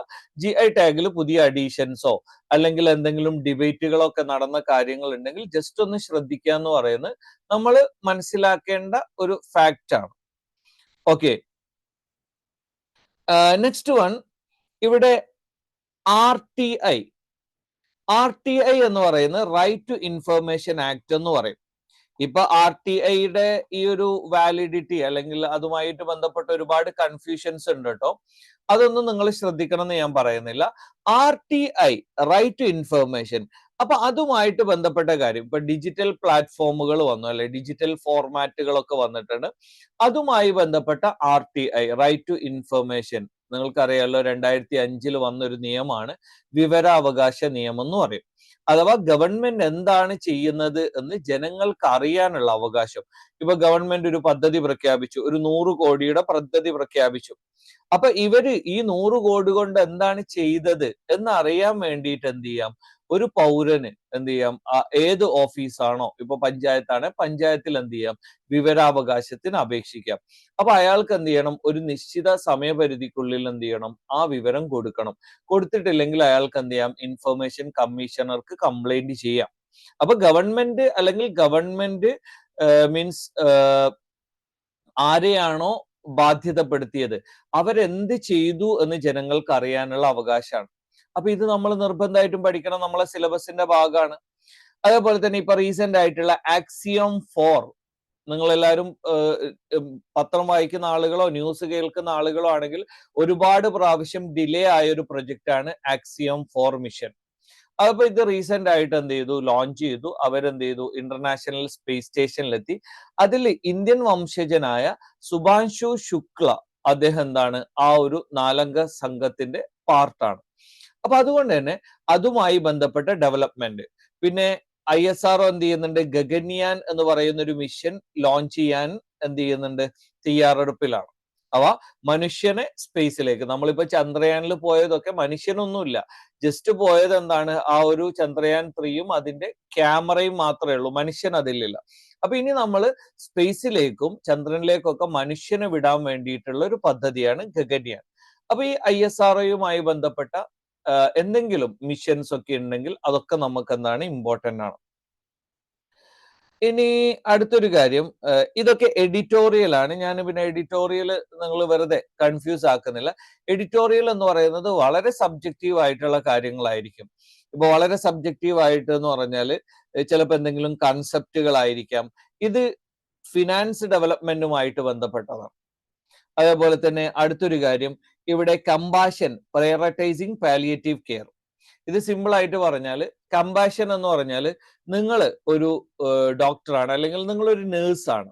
ഓക്കെ, അപ്പൊ നിങ്ങൾ നേഴ്സ് ആണെങ്കിൽ നിങ്ങളെടുത്ത് വരുന്ന ഒരു രോഗിയെ നിങ്ങൾ പരിചരിക്കേണ്ടത് എന്താണ്, നിങ്ങളുടെ ഓൺ സിസ്റ്റർ ആണ് അല്ലെങ്കിൽ ഓൺ മദർ ആണ്. ആ പ്രയോറിറ്റി നിങ്ങൾ കൊടുക്കണം. പക്ഷെ അത് നിങ്ങളെ മൈൻഡിനെ എഫക്ട് ചെയ്യാൻ പാടുണ്ടോ? അതൊരിക്കലും പാടില്ല. അപ്പൊ കമ്പാഷൻ വേണം. അവ നിങ്ങൾ നിങ്ങളുടെ ഒരു ഫാമിലി മെമ്പറെ കെയർ ചെയ്യുന്നത് പോലെ തന്നെ നിങ്ങൾ കെയർ ചെയ്യണം. പക്ഷെ അതെന്ത് ചെയ്യാൻ പാടില്ല, നിങ്ങളുടെ മൈൻഡിനെ അത് ബാധിക്കാനും പാടില്ല. അതാണ് നമ്മൾ ഈ പറയുന്ന കമ്പാഷൻ എന്ന് പറയുന്ന ഒരു കാര്യം. അവ നിങ്ങൾ അത്രയും എന്ത് ചെയ്യണം, സിൻസിയർ ആയിട്ട് ചെയ്യണം. പക്ഷെ അവര് മരിച്ചുപോയി, ഇപ്പൊ നിങ്ങൾ കെയർ കൊടുത്തു, പക്ഷെ അയാൾ മരിച്ചുപോയി, പക്ഷെ അതൊന്നും നിങ്ങൾ എന്ത് ചെയ്യാൻ പാടില്ല, നിങ്ങളുടെ മൈൻഡിനെ എഫക്ട് ചെയ്യാൻ പാടില്ല. അപ്പൊ അതുപോലുള്ള കുറച്ചൊരു കൺസെപ്ഷ്യൽ ആയിട്ടുള്ള കാര്യങ്ങളായിരിക്കും എഡിറ്റോറിയലിൽ വരുന്നത്. എഡിറ്റോറിയൽ എനിക്ക് തോന്നുന്നു നിങ്ങളൊരു തുടക്കക്കാരായതുകൊണ്ട് നമ്മൾ കൂടുതൽ ഡീറ്റെയിൽ ആയിട്ട് പോകണ്ട, നമ്മൾ ജസ്റ്റ് എന്താണ് സബ്ജക്റ്റുകൾ എന്ന് മാത്രം അറിഞ്ഞു വെച്ചാൽ മതി. ഇനി AI ഇൻ ഇന്ത്യ, ഇന്ത്യയിൽ ആർട്ടിഫിഷ്യൽ ഇന്റലിജൻസ് എന്താണ്, അതിന്റെ പ്രായോഗികത എന്താണ്, ഈ ഒരു കാര്യം. ഇനി അടുത്തത് കസ്റ്റോഡിയൽ ഡെത്ത്. നിങ്ങൾക്ക് അറിയാലോ, കസ്റ്റോഡിയൽ ഡെത്ത് എന്ന് പറഞ്ഞാൽ പോലീസുകാർ എന്ത് ചെയ്യും, കസ്റ്റഡിയിൽ വെക്കും. അവര് സത്യം പറയിപ്പിക്കാൻ വേണ്ടിയിട്ട് എന്ത് ചെയ്യും, ഒരുപാട് മീൻസ് പീഡന മുറകളൊക്കെ നിങ്ങൾ സിനിമയിലൊക്കെ കാണുന്നുണ്ടാവുമല്ലോ. അപ്പൊ അതൊക്കെ യൂസ് ചെയ്യും. ചിലപ്പോൾ എന്ത് ചെയ്യും, ആള് കസ്റ്റഡിയിൽ അങ്ങ് മരിച്ചു പോകും. അതിനാണ് നമ്മൾ കസ്റ്റോഡിയൽ ഡെത്ത് എന്ന് പറയുന്നത്. അതെന്താണ്, ഒരു ക്രൈസിസ് തന്നെയാണ് അല്ലെ. കാരണം നമ്മളുടെ ലോ ആൻഡ് ഓർഡറിന്റെ ഒരു പരാജയമാണ് എന്ന് വേണമെങ്കിൽ നമുക്ക് പറയാം. കാരണം ഒരാള് കോർട്ടില് ഇപ്പൊ ഞാനൊരു തെറ്റ് ചെയ്തു എന്ന് പറഞ്ഞിട്ട് എന്റെ പേരിൽ കേസ് എടുത്താലൊന്നും ഞാൻ കുറ്റക്കാരനല്ല. കോടതിയിൽ എന്ത് ചെയ്യണം, ഞാൻ കുറ്റക്കാരനാണെന്ന് കൺവിക്റ്റ് ആവണം. അഥവാ ഞാൻ കുറ്റം ചെയ്തിട്ടുണ്ട് എന്ന് സ്ഥാപിക്കപ്പെടുന്നത് വരെ ഞാൻ എന്താണ്, ഒരു നിരപരാധിയാണ്. അപ്പൊ ഈ കസ്റ്റോഡിയൽ ഡെത്ത് എന്ന് പറയുന്നത് എന്താണ്, അതൊരു മനുഷ്യാവകാശ ലംഘനല്ലേ, ഹ്യൂമൻ റൈറ്റ് വയലേഷൻ അല്ലേ. അപ്പൊ അത്തരം കാര്യങ്ങളൊക്കെ എന്താണ്, ഒരു കൺസെപ്റ്റ് ബേസ്ഡ് ആയിട്ടുള്ളതാണ്. അതിന്റെ ഡാറ്റകളും കാര്യങ്ങളും ഒന്നുമല്ല പ്രധാനം, അത് നമ്മളുടെ ഒരു സോഷ്യൽ സിനാരിയോയിൽ ഇത് എത്രമാത്രം പ്രധാനപ്പെട്ടതാണ്, അതാണ് നമ്മൾ ശ്രദ്ധിക്കുക. അടുത്തൊരു കാര്യം, ഗിഗ് വർക്കേഴ്സ് എന്ന് പറയും. വളരെ സിമ്പിൾ ആയിട്ട് ഞാൻ പറഞ്ഞുതരാം. ഗിഗ് വർക്കേഴ്സ് എന്ന് പറഞ്ഞാൽ താൽക്കാലിക ജോലിക്കാർ. ഇപ്പോ സൊമാറ്റോ, ഈ സൊമാറ്റോ ഈ പറയുന്ന ഗിഗ് വർക്കേഴ്സിനെ പറയുന്നത് എന്താണ്, ഡെലിവറി പാർട്ട്നേഴ്സ് എന്നാ പറയുന്നത് അല്ലെ. പക്ഷെ ഇവര് പാർട്ട്നേഴ്സ് ആണോ? അല്ല, ഇവര് ശരിക്കും ജോലിക്കാരാണ് അല്ലെ. കാരണം സൊമാറ്റോ എന്ന് പറയുന്ന കമ്പനി എന്ത് ചെയ്യാണ്, ഇവരെ ജോലിക്ക് എടുത്തതാണ്. അപ്പൊ ഇവർക്ക് എന്താണ്, കമ്മീഷൻ ആണ് ഉണ്ടാവുക. അപ്പൊ അവരുടെ ഓരോ ഡെലിവറിക്ക് എന്ത് ചെയ്യും, ഓരോ കമ്മീഷൻ പേയ്മെന്റ് ആണ് അവർക്ക് കിട്ടുക. പക്ഷെ ഈ ഗിഗ് വർക്കേഴ്സിന് ഒരു പ്രശ്നമുണ്ട്. കാരണം ഇവർക്ക് ഈ കിട്ടുന്ന കമ്മീഷൻ മാത്രമേ ഉള്ളൂ. സാധാരണ ഒരു നോർമൽ ലേബേഴ്സിന് കിട്ടുന്ന സോഷ്യൽ സെക്യൂരിറ്റിയോ പെൻഷനോ പെയ്ഡ് ലീവോ ഒന്നുമില്ല. ഇവർ ജോലി ചെയ്താൽ എന്ത് ചെയ്യും, ഇവർക്ക് പൈസ കിട്ടും. ഒരു കണക്കിന് നമ്മൾ നോക്കുമ്പോൾ എന്താണ്, ഇത് നല്ലതാണ്. കാരണം വേറെ കമ്മിറ്റ്മെന്റ് ഇല്ല, വേറൊരാൾ പറയുന്നത് കേൾക്കണം എന്നില്ല. നമുക്ക് ആവശ്യമുള്ള സമയത്ത് നമ്മൾ മൊബൈൽ ഫോൺ ഓൺ ആക്കുക, എന്ത് ചെയ്യുക, നമ്മൾ ആ വർക്ക് ചെയ്യുക. ഇപ്പൊ ഊബർ ഓട്ടോ റാപ്പിഡോ ഒക്കെ ഇല്ലേ, ഇപ്പൊ ഇവരൊക്കെ എന്താണ്, ഈ പറയുന്ന ഗിഗ് വർക്കേഴ്സ് കാറ്റഗറിയിൽപ്പെട്ട ആളാണ്. അപ്പൊ ഈ പ്ലാറ്റ്ഫോം എന്ത് ചെയ്യുന്നു, ഇവരെ കസ്റ്റമേഴ്സുമായിട്ട് കണക്ട് ചെയ്യുന്നു. അപ്പൊ ആ സർവീസിന് എന്ത് ചെയ്യുന്നു, അവർക്കൊരു പൈസ കിട്ടുന്നു. പക്ഷെ ഇവർക്ക് എന്ത് ചെയ്യുന്നില്ല, വേറെ സോഷ്യൽ സെക്യൂരിറ്റിയോ ഇതുപോലെയുള്ള കാര്യങ്ങളോ ഒന്നുമില്ല. ഇപ്പൊ ഈ പ്ലാറ്റ്ഫോമുകളൊക്കെ എന്ത് ചെയ്യുന്നുണ്ട്, നല്ലൊരു എമൗണ്ട് പ്ലാറ്റ്ഫോം ഫീ ആയിട്ട് എന്ത് ചെയ്യുന്നുണ്ട്, ഇപ്പൊ ഈടാക്കുന്നുണ്ട്. അപ്പം ഈ പറയുന്ന കസ്റ്റമേഴ്സ് ഈ പറയുന്ന എന്താണ്, ഈ ഒരു എമൗണ്ട് ഇവർക്ക് ലഭിക്കുന്ന, കാരണം ഈ പറയുന്ന ഹോട്ടൽസ് ഇവർക്ക് കൊടുക്കുന്ന പൈസയിൽ നിന്ന് ചെറിയൊരു എമൗണ്ട് ആണ് എന്ത് ചെയ്യുന്നത്, ഇവർ കൊടുക്കുന്നത്. പക്ഷെ ഇവര് ഒരു സോഷ്യൽ സെക്യൂരിറ്റിയും എന്ത് ചെയ്യുന്നില്ല, ഈ ഗിഗ് വർക്കേഴ്സിന് കൊടുക്കുന്നില്ല. അപ്പൊ അതുമായിട്ട് ബന്ധപ്പെട്ട കാര്യമാണ്. ദെൻ യൂണിവേഴ്സിറ്റി റാങ്കിങ്, ഇപ്പൊ റീസെന്റ് ആയിട്ട് ഒരു യൂണിവേഴ്സിറ്റി റാങ്കിങ് ഒക്കെ വന്നിരുന്നു, അതുമായി ബന്ധപ്പെട്ട കാര്യമാണ്. Then next one, RBI, reserve bank of India. ഇത് വളരെ ഇമ്പോർട്ടന്റ് ആയിട്ടുള്ള ഒരു ടോപ്പിക് ആണ്. കാരണം ഇന്ത്യയുടെ ഫിനാൻഷ്യൽ പോളിസി അല്ലെങ്കിൽ എന്താണ്, ഫിസ്ക്കൽ പോളിസി എന്ന് പറയും. ഇത് ഫോം ചെയ്യുന്നതിൽ വളരെ ഇമ്പോർട്ടന്റ് ആയിട്ടുള്ള, അല്ലെങ്കിൽ ഇന്ത്യയുടെ ഫിസ്ക്കൽ ഡിസിപ്ലിൻ മെയിൻറ്റെയിൻ ചെയ്യുന്നതിൽ വളരെ ഇമ്പോർട്ടന്റ് ആയിട്ടുള്ള ഒരു ബോഡിയാണ് RBI എന്ന് പറയുന്നത്. ഓക്കെ, അപ്പൊ ഇത്രയും ടോപ്പിക്സ് ആണ് ഇതിലുള്ളത്. ഓക്കെ, അപ്പോ ഈ ടോപ്പിക്സ് ഒക്കെ നമുക്ക് പ്രധാനമാണ്. ഇപ്പം നിങ്ങൾ കൺഫ്യൂഷൻ ആവുമൊന്നും വേണ്ട. ഞാൻ ജസ്റ്റ് ഒരു പത്രത്തിൽ നിന്ന് എങ്ങനെയാണ് നമ്മൾ ടോപ്പിക്സ് എടുക്കുന്നത് എന്നുള്ള കാര്യം മാത്രമേ ഞാൻ പറഞ്ഞിട്ടുള്ളൂ. അല്ലാതെ നിങ്ങൾ കൺഫ്യൂഷൻ ആകാനോ ടെൻഷൻ ആകാനോ ഉള്ള ഒരു കാര്യം ഞാൻ പറഞ്ഞിട്ടില്ല. Then next one Indian express ആണ്. ഇന്ത്യൻ എക്സ്പ്രസ്സിൽ ഒന്നാമത് നമ്മൾ നേരത്തെ പറഞ്ഞ code means on an average എന്തായിരിക്കും, എല്ലാ പത്രത്തിലും ഒരേ ന്യൂസ് ആയിരിക്കും വരിക. അല്ലെങ്കിൽ ഒരു ആഴ്ചത്തെ ന്യൂസ് നമ്മൾ സമ്മപ്പ് ചെയ്താൽ ഓൺ ആൻ ആവറേജ് എന്ത് ചെയ്യും, ഒരുവിധം ന്യൂസ് പേപ്പറിലൊക്കെ സെയിം ന്യൂസുകൾ തന്നെ ആയിരിക്കും വരുന്നത്. അപ്പൊ ഞാൻ സാധാരണ ഫോളോ ചെയ്യുന്ന 2 ന്യൂസ് പേപ്പർ ആണ് ക്ലാസ് എടുക്കാൻ വേണ്ടിയിട്ട്. Hindu, Indian express, 2 news paper ആണ് നമ്മൾ പ്രധാനമായിട്ടും ഫോളോ ചെയ്യുന്നത്. പിന്നെ നമ്മൾ അഡീഷണൽ ആയിട്ട് എന്തെങ്കിലും ഇമ്പോർട്ടന്റ് ആയിട്ടുള്ള ടോപ്പിക്കുകൾ വേറെ ഏതെങ്കിലും പത്രത്തിൽ ഉണ്ടെങ്കിൽ അതുകൂടി നമ്മൾ എന്ത് ചെയ്യാറുണ്ട്, ഇൻക്ലൂഡ് ചെയ്യാറുണ്ട്. പിന്നെയുള്ളത് മിസോറാം ഫുള്ളി ലിറ്ററേറ്റ് സ്റ്റേറ്റ് ആകാൻ പോവുകയാണ് മിസോറാം. അപ്പോ ഈ പറയുന്ന ലിറ്ററേറ്റ് സ്റ്റേറ്റ് അല്ലെങ്കിൽ എന്താണ്, ഇതുപോലെയുള്ള ടേംസ് ഒക്കെ കണ്ടാൽ എന്താണ് ആ സ്റ്റേറ്റ്, എന്താണ് അച്ചീവ് ചെയ്തിരിക്കുന്നത് എന്നുള്ള കാര്യം ഒന്ന് ശ്രദ്ധിക്കാം. പിന്നെ ഇവിടെ ഷാലിമാർ ബാഗ്, ഇത് മുഗൾ എറ കാലഘട്ടമാണ്. അതുപോലെയുള്ള എന്തെങ്കിലും കൾച്ചറൽ റിലേറ്റഡ് ആയിട്ടുള്ള എന്തെങ്കിലും കാര്യം ന്യൂസിൽ വന്നാൽ നമുക്ക് പ്രധാനമാണ്. കാരണം പ്രത്യേകിച്ച് UPSC പോലെയുള്ള എക്സാമിൽ ആർട്ട് ആൻഡ് കൾച്ചർ എന്ന് പറയുന്നത് വളരെ ഇമ്പോർട്ടന്റ് ആയിട്ടുള്ള ടോപ്പിക്കാണ്. പിന്നെ ബാക്കിയുള്ള എക്സാമുകളിൽ അത്ര പ്രാധാന്യം കൊടുക്കണ്ട. എന്നാൽ UPSCക്ക് എന്നാണ് വളരെ പ്രധാനപ്പെട്ടതാണ് ആർട്ട് ആൻഡ് കൾച്ചർ. ബാക്കിയുള്ള എക്സാമുകൾക്ക് അത്ര ആർട്ട് ആൻഡ് കൾച്ചർ എന്തല്ല, ഇമ്പോർട്ടന്റ് അല്ല. പിന്നെ അടുത്തൊരു കാര്യം, ഇന്ത്യൻ പ്രധാനമന്ത്രി ഘാന സന്ദർശിച്ചു. അപ്പൊ നമ്മൾ എന്ത് ചെയ്യണം? നേരെ മാപ്പിൽ പോയിട്ട് അല്ലെങ്കിൽ അറ്റ്ലസിൽ പോയിട്ട് ഘാന എന്ന് പറയുന്ന രാജ്യം എവിടെയാണ് സ്ഥിതി ചെയ്യുന്നത്, ആ രാജ്യവുമായിട്ട് ബൗണ്ടറി ഉള്ള രാജ്യങ്ങൾ ഏതൊക്കെയാണ്, ഇവിടെ ഏതെങ്കിലും ഓഷ്യൻ ഉണ്ടോ, സീ ഉണ്ടോ, അല്ലെങ്കിൽ ഇത് സീയുമായിട്ട് ഓപ്പൺ ആണോ, അല്ലെങ്കിൽ ലാൻഡ് ലോക്ക്ഡ് കൺട്രി ആണോ, തുടങ്ങിയ കാര്യങ്ങളൊക്കെ നോക്കുക. പിന്നെ ഇന്ത്യയും ഘാനയും തമ്മിലുള്ള റിലേഷൻ ഒന്ന് പഠിച്ചു വെക്കുക. ലാസ്റ്റ് ഈ പറയുന്ന ഒരു 10 yearsൽ ഇന്ത്യയും ഘാനയും തമ്മിൽ എന്തെങ്കിലും ഡെവലപ്മെന്റ് ഉണ്ടോ, അല്ല ഇന്ത്യ സ്വതന്ത്രമായതിനു ശേഷം എന്തെങ്കിലും ഇമ്പോർട്ടന്റ് ആയ ഇവന്റുകളിൽ ഇന്ത്യയും ഘാനയും തമ്മിൽ സഹകരിച്ചിട്ടുണ്ടോ എന്നുള്ള കാര്യങ്ങളൊക്കെ എന്ത് ചെയ്യുക, ഒന്ന് നോക്കുക. പിന്നെ ഇന്ത്യ ഏതെങ്കിലും രാജ്യത്തുനിന്ന് എന്തെങ്കിലും വെപ്പൺസോ അല്ലെങ്കിൽ എന്തെങ്കിലും ടെക്നോളജിയോ വാങ്ങിയിട്ടുണ്ടെങ്കിൽ അത് നമുക്ക് എന്താണ്, പ്രധാനപ്പെട്ട കാര്യമാണ്.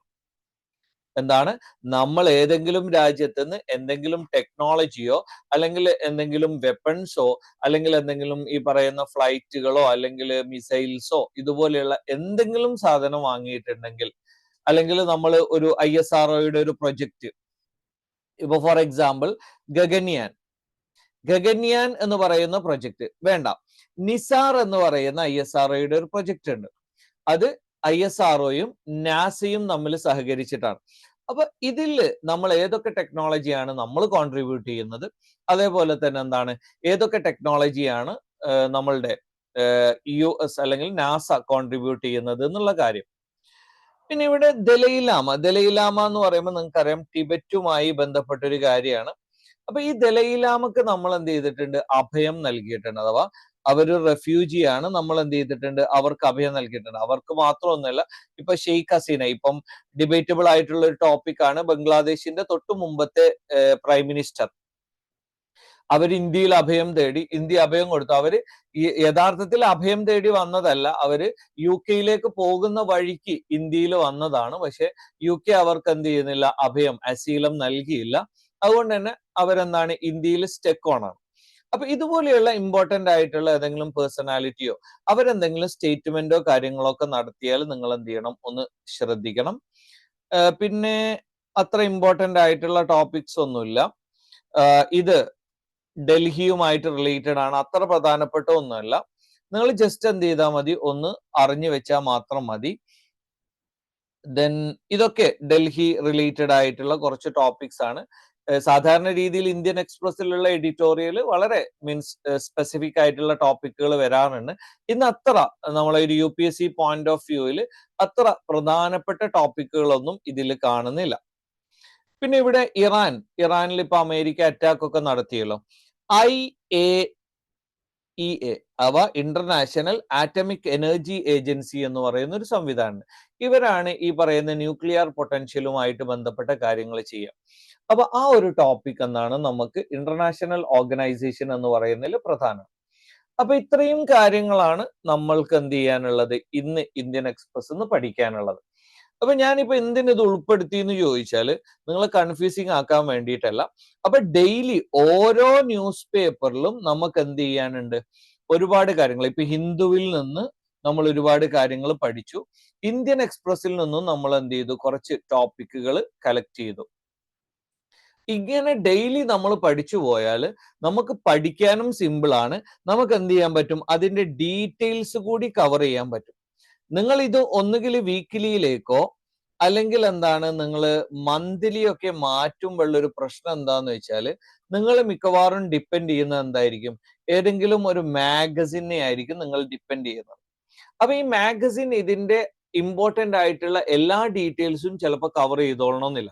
പിന്നെ അവരുടെ പേജുകൾ അവർക്ക് മെയിൻറ്റെയിൻ ചെയ്യാൻ വേണ്ടിയിട്ട് അവർ ചിലപ്പോൾ ആവശ്യമുള്ളതും ആവശ്യമില്ലാത്ത ഇൻഫർമേഷൻസ് ഒക്കെ എന്ത് ചെയ്യും, ഇതിലേക്ക് കൊലാബറേറ്റ് ചെയ്യും. അതും നമുക്ക് എന്താണ്, വളരെ ചലഞ്ചിങ് ആണ്.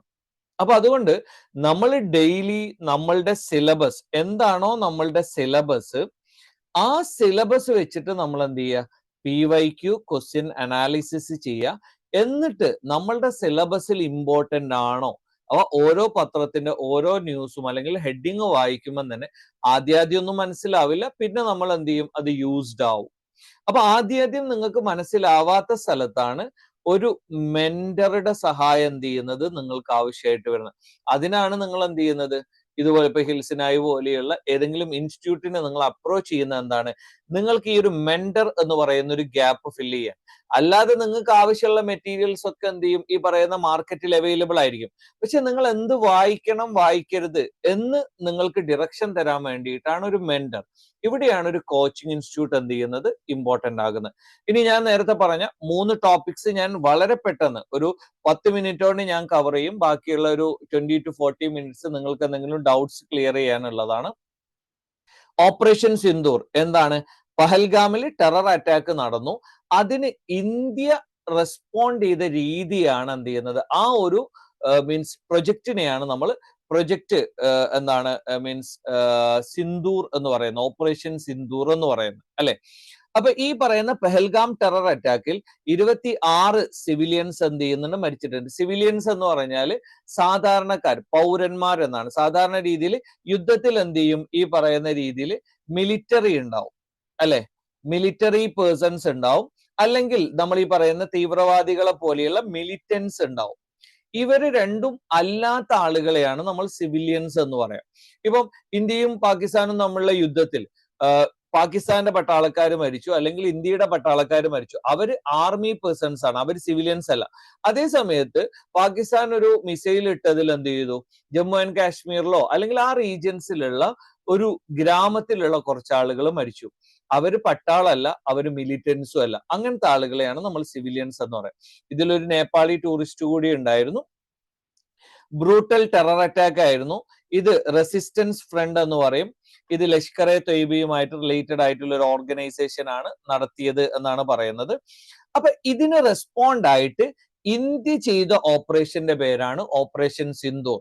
അപ്പൊ ഇന്ത്യ എന്താ ചെയ്തത്, പാകിസ്ഥാനിന്റെ ടെറർ ഇൻഫ്രാസ്ട്രക്ചർ മാത്രം, അവിടെ നമ്മൾ സിവിലിയൻസിന്, അവിടെയുള്ള സാധാരണക്കാരെ ടാർഗറ്റ് ചെയ്തിട്ടില്ല, പാകിസ്ഥാൻ മിലിറ്ററിയെ ടാർഗറ്റ് ചെയ്തിട്ടില്ല, ആകെ അവിടെയുള്ള ടെററിസ്റ്റ് ഔട്ട്ഫിറ്റുകൾ അഥവാ ടെററിസ്റ്റ് ഓർഗനൈസേഷൻ കേന്ദ്രങ്ങൾ മാത്രം തെരഞ്ഞുപിടിച്ച് നടത്തിയ അറ്റാക്കിന്റെ പേരാണെന്ത്, ഓപ്പറേഷൻ സിന്ദൂർ.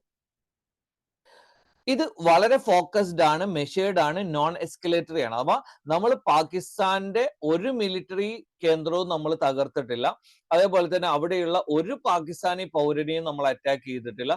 നമ്മൾ ആകെ ചെയ്തത് എന്താണ്, അവിടെയുള്ള ടെററിസ്റ്റ് ഔട്ട്ഫിറ്റുകളെ മാത്രം. അതുകൊണ്ട് എന്താണ്, ഇത് വളരെ പ്രധാനപ്പെട്ട ഒന്നാണ്. ഇതിൽ ഇന്ത്യൻ ആർമി, നേവി, എയർഫോഴ്സ് എല്ലാവരും എന്ത് ചെയ്തിട്ടുണ്ട്, സഹകരിച്ചിട്ടുണ്ട്. ഓക്കെ ആണോ? അപ്പൊ ഇതാണ് ഓപ്പറേഷൻ സിന്ദൂർ. ഇതിൽ പാകിസ്ഥാനിലുള്ള ഏതൊക്കെ ടെററിസ്റ്റ് സൈറ്റുകളാണ് ടാർഗറ്റ് ചെയ്തത്, അതൊന്നും അത്ര ഇമ്പോർട്ടന്റ് അല്ല, ഞാൻ ജസ്റ്റ് ഒന്ന് കാണിക്കാൻ വേണ്ടി. ഇതിൽ നമ്മൾ യൂസ് ചെയ്ത കുറച്ച് വെപ്പൺസ് ഉണ്ട്. അപ്പൊ ആ വെപ്പൺസ് ഏതാന്ന് നോക്കുക. ഞാൻ ഡീറ്റെയിലേക്ക് പോകുന്നില്ല കേട്ടോ. അപ്പൊ ഈ ഒരു വെപ്പൺസ് ഡീറ്റെയിലേക്ക് പോയാൽ നിങ്ങൾക്ക് ഭയങ്കര കൺഫ്യൂഷൻസും കാര്യങ്ങളും വരും. അപ്പൊ അതിൽ നമ്മൾ യൂസ് ചെയ്ത വെപ്പൺസ് ഏതൊക്കെയാണ്, ഇതിൽ പലതും നമ്മൾ ഇൻഡിജിനസ് ആയിട്ട് ഇന്ത്യയിൽ ഉണ്ടാക്കിയ വെപ്പൺസ് യൂസ് ചെയ്തിട്ടുണ്ട്. ഇനി അടുത്തൊരു കാര്യം, ഓപ്പറേഷന്റെ ഇമ്പാക്ട് എന്താണ്. ഒരുപാട് എയർ സ്പേസുകൾ ക്ലോസ് ചെയ്തിട്ടുണ്ട്, പല ഫ്ലൈറ്റുകളും പല യാത്രകൾ ഒഴിവാക്കിയിട്ടുണ്ട്. ഇനി ഈ ഓപ്പറേഷൻ സിന്ദൂർ എന്തുകൊണ്ട് പ്രധാനമാണെന്ന് ചോദിച്ചാൽ, ടെററിസ്റ്റ് ഔട്ട്ഫിറ്റുകളെ മാത്രമാണ് നമ്മൾ മീൻസ് ടാർഗറ്റ് ചെയ്തത്. ഇത് ഇന്ത്യയുടെ കാപ്പബിലിറ്റിയാണ് കാണിക്കുന്നത്. അതേപോലെ തന്നെ മൾട്ടി ഫോഴ്സ് കോർഡിനേഷൻ. സാധാരണ ഒരു യുദ്ധം നടക്കുമ്പോൾ മിലിറ്ററി, ആർമി മാത്രമായിരിക്കും പോവുക. പക്ഷെ ഇവിടെ മിലിറ്ററി മാത്രമല്ല, ആർമി മാത്രമല്ല പോയിരിക്കുന്നത്, എയർഫോഴ്സ് ഉണ്ട്, നേവി ഉണ്ട്, ആർമി ഉണ്ട്. എല്ലാവരും എന്താണ്, കോർഡിനേറ്റഡ് ആയിട്ടാണ് എന്ത് ചെയ്യുന്നത്, ഈ ഒരു മിഷൻ കംപ്ലീറ്റ് ചെയ്തിരിക്കുന്നത്. അപ്പൊ അതുകൊണ്ട് തന്നെ ഓപ്പറേഷൻ സിന്ദൂർ എന്ന് പറയുന്നത്, ഇതിനു മുമ്പും ആർമി പല ഓപ്പറേഷൻസ് നടത്തിയിട്ടുണ്ട്. ഓപ്പറേഷൻ പോളോ ഹൈദരാബാദ് ഇന്റഗ്രേഷന്റെ സമയത്താണ്, ഓപ്പറേഷൻ വിജയ്, ഞാൻ ഇതിനൊന്നും ഡീറ്റെയിൽ പറയുന്നില്ല. ഇത് ഇപ്പൊ നമ്മൾ ഓപ്പറേഷൻ സിന്ദൂറിനെയാണ് പഠിക്കുന്നതെങ്കിലും മുൻപ് ഒരുപാട് ഇതുപോലുള്ള ഓപ്പറേഷൻസ് ഉണ്ടാവും. ഇതാണ് ഞാൻ പറഞ്ഞത്, എന്ത് കറണ്ട് അഫയേഴ്സ് എന്ന് പറയുന്നത് ജസ്റ്റ് പത്രത്തിൽ നിന്ന് വായിച്ചാൽ മാത്രം പോരെ. ചിലപ്പോൾ നമ്മൾ എന്ത് ചെയ്യണം, അതിന്റെ പിന്നിലേക്ക് കൂടി സഞ്ചരിക്കണം. ആ പിന്നിലേക്ക് സഞ്ചരിക്കണോ സഞ്ചരിക്കണ്ടേ എന്ന് നിങ്ങൾക്ക് മനസ്സിലാക്കി തരാൻ ആദ്യഘട്ടത്തിൽ ഒരു മെന്റർ വേണ്ടി വരും. പിന്നീട് നിങ്ങൾക്ക് എന്ത് ചെയ്യാൻ പറ്റും, സ്വന്തമായിട്ട് ഇത് ഐഡന്റിഫൈ ചെയ്യാൻ പറ്റും. അപ്പൊ ഇതിൽ ഒരുപാട് ഓപ്പറേഷൻസ് ഉണ്ട്. പല ഓപ്പറേഷൻസും, ഓപ്പറേഷൻ എന്താണ് റാഹത്ത്, ഈ പറയുന്ന മ്യാൻമർ സ്ട്രൈക്ക്, ഇങ്ങനെ തുടങ്ങിയിട്ടുള്ള ഒരുപാട് കാര്യങ്ങളുണ്ട്. അപ്പൊ ഇതൊക്കെ എന്ത് ചെയ്യണം, നിങ്ങളൊന്ന് ശ്രദ്ധിക്കാം. അതേപോലെ തന്നെ അടുത്തത് ഓപ്പറേഷൻ സിന്ദൂർ.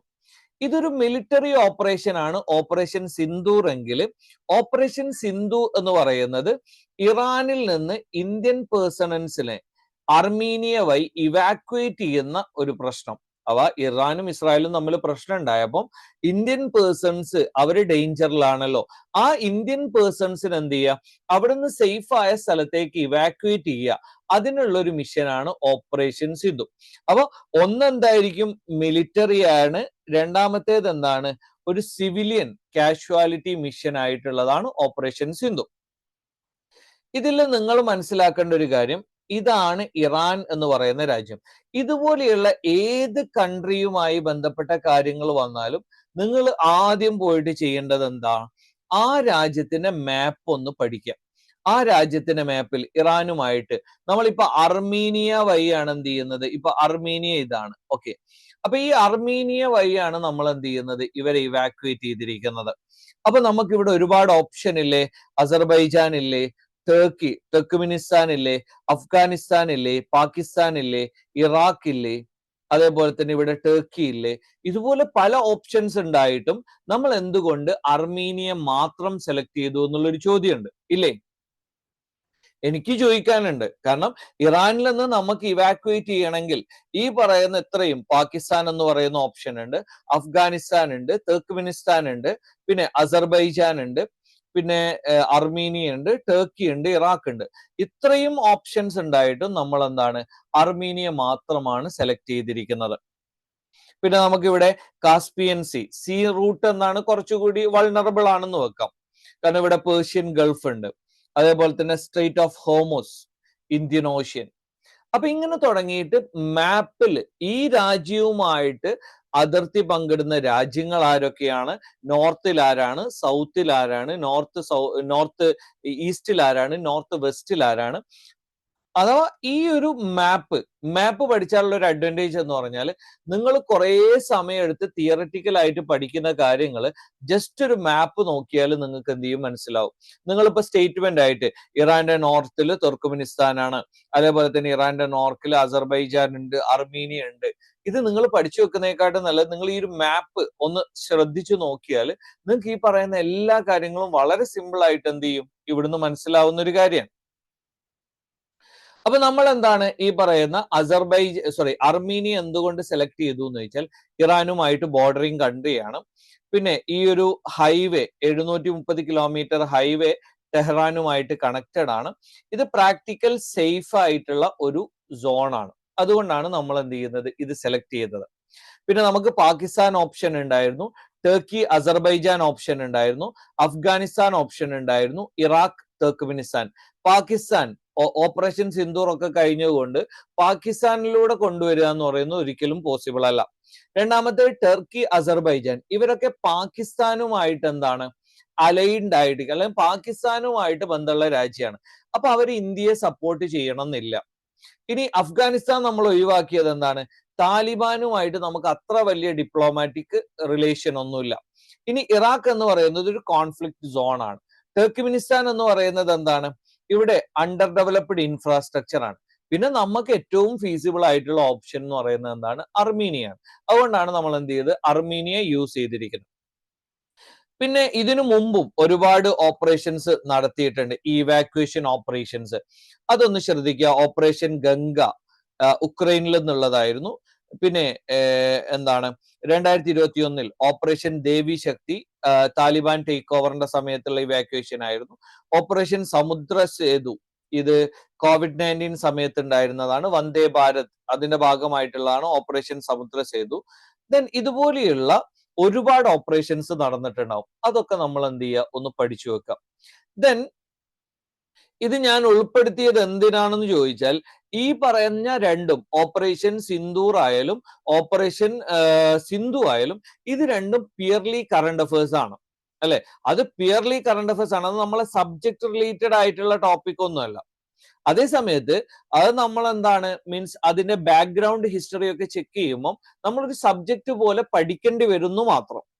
അതേ സമയത്ത് ഈ delisting registered unrecognised political party, ഇത് പ്യുവർലി എന്താണ് പൊളിറ്റി റിലേറ്റഡ് ആയിട്ടുള്ള കാര്യമാണ്. അപ്പൊ ആദ്യം നിങ്ങളോട് ചോദിക്കുന്നത് എന്താണ്, ഇലക്ഷൻ കമ്മീഷൻ. ഒന്നാമത്തെ ടോപ്പിക് വന്ന ഇലക്ഷൻ കമ്മീഷൻ, അതൊരു കോൺസ്റ്റിറ്റ്യൂഷൻ, ഭരണഘടനാ ബോഡിയാണ്, നമ്മളുടെ പൊളിറ്റിയുടെ ടോപ്പിക്കിന്റെ ഭാഗമാണ്. ഇവിടെ RUPP അതെന്താന്ന് ഞാൻ പറയാം. ഇവര് കഴിഞ്ഞ 6 വർഷത്തിൽ ഇലക്ഷനിലൊന്നും പങ്കെടുത്തിട്ടില്ല എന്നതിന്റെ പേരിലാണ് ഇവരെ ഡീലിസ്റ്റ് ചെയ്യുന്നത്. അപ്പൊ രജിസ്റ്റേർഡ് അൺറെക്കഗ്നൈസ്ഡ് പൊളിറ്റിക്കൽ പാർട്ടി എന്ന് പറഞ്ഞാൽ ഇവര് രജിസ്റ്റർ ചെയ്തിട്ടുണ്ട്. എന്താണ്, ഇലക്ഷൻ കമ്മീഷനിൽ ഇവരെന്ത് ചെയ്തിട്ടുണ്ട്, രജിസ്റ്റർ ചെയ്തിട്ടുണ്ട്. പക്ഷേ ഇവര് സ്റ്റേറ്റ് പാർട്ടി ആയിട്ടോ നാഷണൽ പാർട്ടി ആയിട്ടോ റെക്കഗ്നൈസ് ചെയ്തിട്ടില്ല. അത് നാഷണൽ പാർട്ടി ആവാനും സ്റ്റേറ്റ് പാർട്ടി ആവാനുള്ള ചില കണ്ടീഷൻസ് ഉണ്ട്, അത് ഞാൻ ശേഷം പറയാം. ഇവർ ഇലക്ഷൻ കമ്മീഷനിൽ രജിസ്റ്റർ ചെയ്തു, പക്ഷെ എന്തായിട്ടില്ല, ഇവരെ സ്റ്റേറ്റ് പാർട്ടി ആയിട്ടോ നാഷണൽ പാർട്ടി ആയിട്ടോ അംഗീകരിച്ചിട്ടില്ല. അത്തരം പാർട്ടികൾക്കാണ് registered unrecognised political party. Register ചെയ്തിട്ടുണ്ട് പക്ഷെ റെക്കഗ്നൈസ് ചെയ്യാത്ത പൊളിറ്റിക്കൽ പാർട്ടിയാണ് അല്ലെ. ഓക്കെ, അപ്പൊ ഇവർക്ക് എന്തുകൊണ്ടാണ് ഇങ്ങനത്തെ പാർട്ടികൾ വരുന്നതെന്ന് വെച്ചാൽ ഇവർക്ക് ഇൻകം ടാക്സ് എക്സെപ്ഷൻ ഉണ്ടാവും. എന്താണ് ഇൻകം ടാക്സ്? ഇപ്പം സാധാരണ രീതിയിൽ ഒരാൾക്ക് ഇൻകം വന്നു കഴിഞ്ഞാൽ അയാൾ ടാക്സ് കൊടുക്കണം. പക്ഷെ ഈ പറയുന്ന രജിസ്റ്റേർഡ് ആയിരിക്കുന്ന പൊളിറ്റിക്കൽ പാർട്ടികൾ എന്ത് ചെയ്യണ്ട, അവർക്ക് പൊളിറ്റിക്കൽ ഫണ്ടിങ് വരുമ്പോൾ അവരെന്ത് ചെയ്യണ്ട, അത് ടാക്സ് കൊടുക്കണ്ട. ഓക്കെ, ഇനി അടുത്തൊരു കാര്യം, ഇവര് എന്തുകൊണ്ടാണ് രജിസ്റ്റേർഡ് പൊളിറ്റിക്കൽ പാർട്ടി? നിങ്ങൾക്ക് അറിയാം, ഈ പറയുന്ന RPA ആക്ട് എന്ന് പറയും. RPA ആക്ട് 1951 ഇത് പ്രകാരമാണ് പാർട്ടികൾ എന്ത് ചെയ്യുന്നത്, മീൻസ് ഇവർ ചെയ്യേണ്ട കുറച്ച് കാര്യങ്ങളുണ്ട്. ഒന്ന്, ഇവർ ഇലക്ഷനിൽ പങ്കെടുക്കണം. അതേപോലെ തന്നെ എന്ത് ചെയ്യണം, ഇവരുടെ ഫണ്ടിങ്ങുമായി ബന്ധപ്പെട്ട ഡാറ്റകളൊക്കെ എന്ത് ചെയ്യണം, ഇലക്ഷൻ കമ്മീഷന് സബ്മിറ്റ് ചെയ്യണം. അപ്പൊ ഇത് രണ്ടും ചെയ്തിട്ടില്ല എന്നതുകൊണ്ടാണ് ഒരുപാട് പൊളിറ്റിക്കൽ പാർട്ടികൾ എന്ത് ചെയ്യുന്നത്, ഇപ്പം ഡീലിസ്റ്റ് ചെയ്തിരിക്കുന്നത്. സ്റ്റേറ്റ് അല്ലെങ്കിൽ നാഷണൽ പാർട്ടി ആകാനുള്ള കാറ്റഗറി എന്താണ്? സ്റ്റേറ്റ് പാർട്ടി ആകണമെങ്കിൽ നിങ്ങൾ ഇത് പിന്നീട് പഠിച്ചാൽ മതി കേട്ടോ. 6% വോട്ട് സ്റ്റേറ്റ് ലെജിസ്ലേറ്റീവ് അസംബ്ലി, ഇപ്പൊ കേരളത്തിൽ അടുത്ത വർഷം നടക്കാൻ പോകുന്ന സ്റ്റേറ്റ് ലെജിസ്ലേറ്റീവ് അസംബ്ലിയിൽ 6% വോട്ട് കിട്ടണം. അതോടൊപ്പം 2 MLA വേണം. ഇതിൽ ഏതെങ്കിലും ഒരു ഓപ്ഷൻ മതി കേട്ടോ.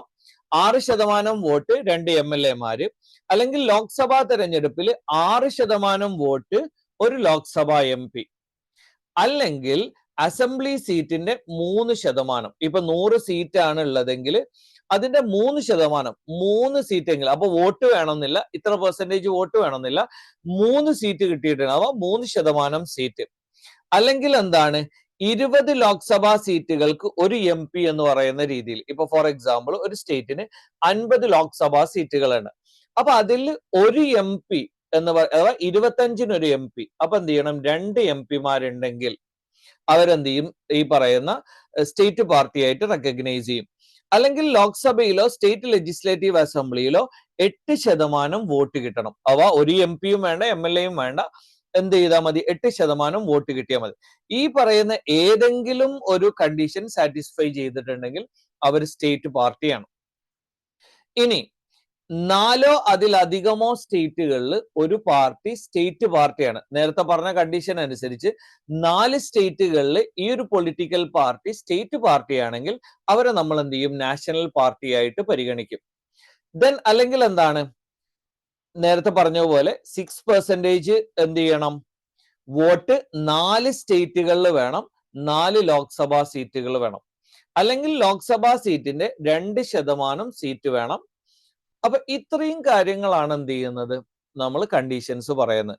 അപ്പൊ ഇതെന്താണ്, പ്യുവർലി പൊളിറ്റി റിലേറ്റഡ് ആയിട്ടുള്ള ടോപ്പിക് ആണ്. അപ്പൊ അത് പറയാൻ വേണ്ടിയിട്ടാണ് ഞാൻ ഇത് ഉൾപ്പെടുത്തിയത്. അപ്പൊ ഇത്രയും കാര്യങ്ങളാണ് എനിക്ക് പറയാനുള്ളത്. ഞാൻ ആദ്യമേ പറഞ്ഞു കറണ്ട് അഫയേഴ്സ് എന്ന് പറയുന്നത് രണ്ട് രീതിയിൽ, പ്യുവർലി ഇത് ഇറ്റ്സ് ഓൺ, അപ്പൊ കറണ്ട് അഫയേഴ്സ് എന്ന് പറയുന്ന രീതിയിൽ തന്നെ അത് ഇമ്പോർട്ടന്റ് ആണ്. പിന്നെ ചിലപ്പോൾ എന്ത് ചെയ്യും, ഇത് നമ്മളുടെ സബ്ജക്റ്റുമായി ബന്ധപ്പെട്ട ചില ചോദ്യങ്ങൾ നമ്മൾക്ക് എന്ത് ചെയ്യും, ഹിന്റ് തരും. ഇപ്പൊ ഇലക്ഷൻ കമ്മീഷനുമായിട്ട് ബന്ധപ്പെട്ട അല്ലെങ്കിൽ ഒരു നാഷണൽ പാർട്ടിയുമായിട്ട് ബന്ധപ്പെട്ട ഒരു ക്വസ്റ്റ്യൻ വന്നാൽ നമ്മൾ വിചാരിക്കും നമ്മൾ ഇത് എവിടുന്നാ പഠിക്കുന്നത്, കാരണം ഇങ്ങനെ ഒരു ന്യൂസ് വന്നതുകൊണ്ടാണ് എന്ത് ചെയ്യുന്നത്, ചോദിക്കുന്നത്. അപ്പൊ നമുക്ക് സബ്ജക്റ്റിലേക്കുള്ള ഹിന്റ് കിട്ടുന്നു. അതേപോലെ തന്നെ കറണ്ട് അഫയേഴ്സ്, ഇപ്പൊ ഓപ്പറേഷൻ സിന്ധു ഒക്കെ ചോദിച്ചാൽ അത് പ്യുവർലി കറണ്ട് അഫയേഴ്സ് ആയിട്ടുള്ള ടോപ്പിക്കാണ്. പിന്നെ ഞാൻ പറഞ്ഞു സിലബസ്, ഏത് എക്സാം ആണെങ്കിലും സിലബസ് പഠിക്കുക. ഞാൻ സ്പെസിഫിക് ആയിട്ട് പറയാത്തത് എന്തുകൊണ്ടാണെന്ന് വെച്ചാൽ നിങ്ങൾ എല്ലാ കോമ്പറ്റീറ്റീവ് എക്സാമിനും ട്രൈ ചെയ്യുന്നുണ്ട്. അതുകൊണ്ടാണ് ഞാൻ UPSC മാത്രം സ്റ്റിക്ക് ഓൺ ചെയ്യാത്തത്. സിലബസ് പ്ലസ് PYQ നിങ്ങൾ എന്ത് ചെയ്യുക, നോക്കുക. എന്നിട്ട് ഡെയിലി എന്ത് ചെയ്യുക, നിങ്ങൾ കറണ്ട് അഫയേഴ്സ് ഫോളോ ചെയ്യുക, കൃത്യമായ നോട്ട് ഉണ്ടാവുക. ഇത്രയാണ് എനിക്ക് പറയാനുള്ളത്. നിങ്ങൾക്ക് എന്തെങ്കിലും ഡൗട്ട്സ് ഉണ്ടെങ്കിൽ എന്ത് ചെയ്യുക, നിങ്ങളൊന്ന് ചോദിക്കുക. ക്ലിയർ ആയിട്ടുണ്ടാവും എന്ന് പ്രതീക്ഷിക്കുന്നു. എനിബഡി ഹാസ്, നിങ്ങൾ മൈക്ക് മ്യൂട്ട് ചെയ്ത്, സോറി അൺമ്യൂട്ട് ചെയ്ത് ചോദിച്ചിട്ടോ, അതായിരിക്കും നല്ലത്. മെസ്സേജ് കുട്ടികൾ,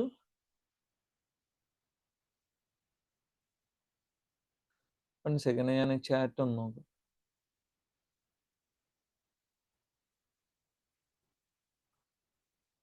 എല്ലാരും പേടിച്ചിരിക്കുകയാണോ? അങ്ങനെ കൺഫ്യൂഷൻ ഉണ്ടോ?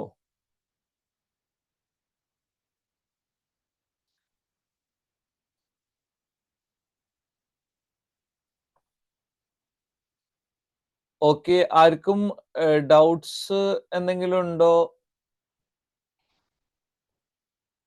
ഇല്ല ഇല്ല, പേടി ഇല്ല എന്നാ പറഞ്ഞ കാര്യങ്ങളൊക്കെ ക്ലിയർ ആയിട്ടുണ്ടോ? ഞാൻ ഈ ഒരു കുറഞ്ഞ സമയത്തിനുള്ളിൽ നിങ്ങൾക്ക് ഓൺ ആൻ ആവറേജ് മൊത്തത്തിൽ ഒരു ഐഡിയ തരാൻ വേണ്ടിയിട്ടാണ്. ഞാൻ അതാണ് ഒരു എക്സാമിൽ മാത്രം സ്റ്റിക്ക് ഓൺ ചെയ്യാതെ മൊത്തത്തിൽ കാര്യങ്ങൾ പറഞ്ഞത്. ക്ലിയർ ആണ്? എന്തെങ്കിലും ഡൗട്ട്സ് ഉണ്ടോ?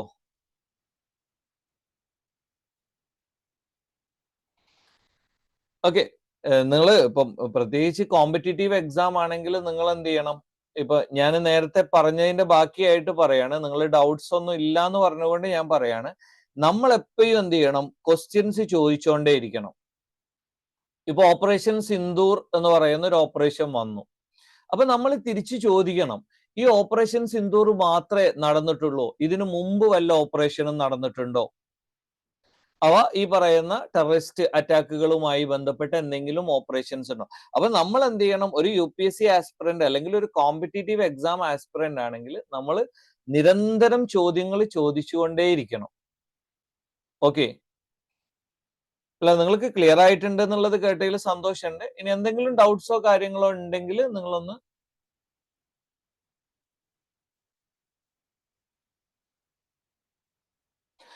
ഇത് ഇപ്പം ഷാഫി സാറാന്ന് തോന്നുന്നു.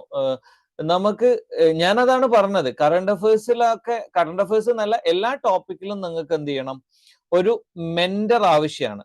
ഞാൻ പറഞ്ഞല്ലോ, ഈ ഒരു മെന്റർ എന്നുള്ള പൊസിഷനിലേക്കാണ് എന്ത് ചെയ്യുന്നത്, നിങ്ങളുടെ മുമ്പിലേക്ക് ഇതുപോലെയുള്ള ഈ പറയുന്ന കോച്ചിങ് ഇൻസ്റ്റിറ്റ്യൂട്ടുകളൊക്കെ വരുന്നത്. അപ്പൊ ടൈം ടേക്കിംഗ് പ്രോസസ് ആണ് അത്. പരമാവധി സിമ്പിൾ ആയിട്ട് നിങ്ങളിലേക്ക് എത്തിക്കുക എന്നുള്ളതാണ് എന്ത് ചെയ്യുന്നത്, നമ്മൾ ചെയ്തുകൊണ്ടിരിക്കുന്ന കാര്യം. അപ്പം എപ്പോഴും നിങ്ങൾക്ക് കൺവീനിയന്റ് ആയിട്ടുള്ള, നിങ്ങൾക്ക് ആക്സസിബിൾ ആയിട്ടുള്ള ഒരു മെന്റർ ഉണ്ടാവുക എന്ന് പറയുന്നത് എന്താണ്, മീൻസ് ഈ പറയുന്ന UPSC ജേർണിയിൽ ഏറ്റവും ഇമ്പോർട്ടന്റ് ആയിട്ടുള്ള ഒരു കാര്യം തന്നെയാണ്. ദെൻ നോട്ട് എങ്ങനെ മേക്ക് ചെയ്യണം എന്ന് ചോദിച്ചാൽ, ഇപ്പൊ നിങ്ങൾക്ക് ഈ നോട്ട്സ് അവൈലബിൾ ആക്കാൻ പറ്റുമോ എന്നുള്ള കാര്യം ഞാൻ നമ്മളുടെ ടെക്നിക്കൽ ടീമുമായിട്ടൊന്ന് ചോദിക്കാം. ഇതിലിപ്പോ ഞാൻ ക്രിയേറ്റ് ചെയ്തിരിക്കുന്ന ഇതിന്റെ ഒരു ഫോമാണ്, കുറച്ചൊന്ന് ഡീറ്റെയിൽഡ് ആയിട്ടുള്ള ഫോമാണ്. ഞാൻ ഈ പറഞ്ഞ പോലെ ന്യൂസ് എന്താണെന്ന് നോക്കാം. വാട്ട് ഈസ് ഇൻ ന്യൂസ്, ന്യൂസിൽ എന്താണ് വന്നിരിക്കുന്നതെന്ന് നോക്കുക. ന്യൂസിൽ വന്നിരിക്കുന്ന കാര്യത്തിന്റെ കൂടെ നമ്മൾ എന്ത് ചെയ്യണം, അതിന്റെ ബാക്ക് ഹിസ്റ്ററി ആവശ്യമുള്ളതാണെങ്കിൽ നമ്മൾ എന്ത് ചെയ്യുക, ആ ബാക്ക് ഹിസ്റ്ററി കൂടി ഒന്ന് നോക്കുക. ഓക്കെ, അപ്പം ഇപ്പൊ ഓപ്പറേഷൻ സിന്ദൂർ ആണെങ്കിൽ ഓപ്പറേഷൻ സിന്ദൂർ അതെന്താണെന്ന് നോക്കുക. അതിൽ നമ്മൾ എന്തൊക്കെ വെപ്പൺസ് ആണ് യൂസ് ചെയ്തത് എന്ന് നോക്കുക. അതിനപ്പുറത്തേക്ക് മുൻപ് ഇതുപോലെയുള്ള എന്തെങ്കിലും ഓപ്പറേഷൻസ് ഉണ്ടോ. അതുപോലെ തന്നെ ന്യൂ ആക്ട്സ് വളരെ ഇമ്പോർട്ടന്റ് ആണ്. ന്യൂ ആക്ട്സ് ഒക്കെ ഇപ്പം വുമൺ റിസർവേഷൻ ബില്ല് വന്നല്ലോ, അല്ല സോറി വുമൺ റിസർവേഷൻ ആക്ട് വന്നല്ലോ. അപ്പൊ ഇതുപോലെയുള്ള പുതിയ എല്ലാ ആക്ടുകളും നമുക്ക് എന്താണ് ഇമ്പോർട്ടന്റ് ആയിട്ടുള്ള കാര്യം തന്നെയാണ്. ഇനി കോൺസ്റ്റിറ്റ്യൂഷൻ അമെൻമെന്റുകൾ വരും, അതും ആക്ടുകളാണല്ലോ. ഇതൊക്കെ എന്താണ് നമുക്ക് ഇമ്പോർട്ടന്റ് തന്നെയാണ്. ഞാൻ പിന്നെ നിങ്ങൾ തുടക്കക്കാരായതുകൊണ്ട് നിങ്ങൾ അതാണ് ഞാൻ പറഞ്ഞത്, നിങ്ങൾ സിലബസ് കൃത്യമായിട്ട് പഠിക്കണം എന്ന് പറഞ്ഞു. അതുകൊണ്ടാണ്. then any further questions?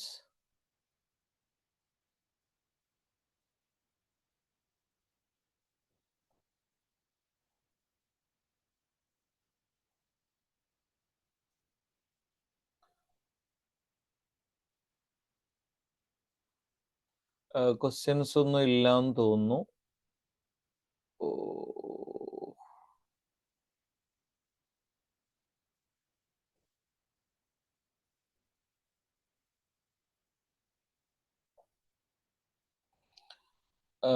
ഹിൽസനൈൻ്റെ officials ആരെങ്കിലും ഉണ്ടോ? ഉണ്ടെങ്കിൽ നമ്മൾ കൺക്ലൂഡ് ചെയ്യാനായോ? യെസ് സാർ, പിന്നെ ഡൗട്ട്സ് ഒന്നും ഇല്ലെങ്കിൽ നമുക്ക് കൺക്ലൂഡ് ചെയ്യാം. ഓക്കെ. ഈ നോട്ട്സ് ഇവർക്ക് ഷെയർ ചെയ്യാൻ എന്തെങ്കിലും ഓപ്ഷൻ ഉണ്ടെങ്കിൽ ഒന്ന് ഷെയർ ചെയ്ത് കൊടുത്തേക്കണേ. ഞാൻ അല്ല നോട്ട്സ് എങ്ങനെ ഉണ്ടാക്കുക എന്നൊക്കെ ചോദിക്കുന്നുണ്ട്. അപ്പൊ ജസ്റ്റ് നമ്മളെ ക്ലാസ്സിന്റെ ഈ നോട്ട് ഒന്ന് ഷെയർ ചെയ്യാൻ പറ്റുമെങ്കിൽ ഒന്ന് ഷെയർ ചെയ്തേക്കാം. എനിക്ക് തോന്നുന്നു സാർ നോട്ട് മേക്ക് ചെയ്ത് ഈ നോട്ടല്ല ബാക്കിയുള്ള നോട്ടുകൾ കറണ്ട് അഫയേഴ്സിന്റെ നോട്ട്സ് എങ്ങനെയാണ് മേക്ക് ചെയ്യാന്നായിരിക്കും ഉദ്ദേശിച്ചിട്ടുണ്ടാകും. അല്ല അതാണ് ഉദ്ദേശിച്ചത്. അപ്പം ഞാൻ ജസ്റ്റ് ഒന്ന് പറയാനല്ലേ നമുക്ക് പറ്റുള്ളൂ, കാരണം മറ്റേ ഡീറ്റെയിൽ ആയിട്ട് പറയണ്ടേ. അപ്പൊ അതുകൊണ്ടാണ് ഞാൻ പറഞ്ഞത് ജസ്റ്റ് ആ ഇൻസിഡന്റ് എന്താണ്, ആ ഇൻസിഡന്റിന് ചിലപ്പം ബാക്ക് ഹിസ്റ്ററി എന്തെങ്കിലും ഉണ്ടെങ്കിൽ മാത്രം എന്ത് ചെയ്യുക, അതുകൂടി നോക്കുക. ചിലത് ബാക്ക് ഹിസ്റ്ററി ഒന്നും ഇല്ലാത്ത ഒരു പ്യുവർ ഇൻസിഡന്റ് ആണ്. ഇപ്പൊ ഒരു പുതിയൊരു ആക്ട് വന്നു, ഇപ്പൊ വുമൺ റിസർവേഷൻ ബില്ല് വന്നു. ആ ആക്ട് എന്താണ്, ആ ആക്ട് ഇറ്റ്സ് ഓൺ. അതിനെന്തെങ്കിലും മുൻപ് ആരെങ്കിലും ചെയ്തിട്ടുണ്ടോ? ഇത് ആദ്യമായിട്ട് വരുന്ന ഒരു ആക്ട് ആണ് വുമൺ റിസർവേഷൻ ആക്ട് ആണ് ഞാൻ പറയുന്നത്. ബില്ല് ഒരുപാട് മുമ്പ് അവതരിപ്പിച്ചിട്ടുണ്ട്. ആക്ട് ആദ്യമായിട്ടാണ് എന്ത് ചെയ്യുന്നത്, പാസ്സാവുന്നത്.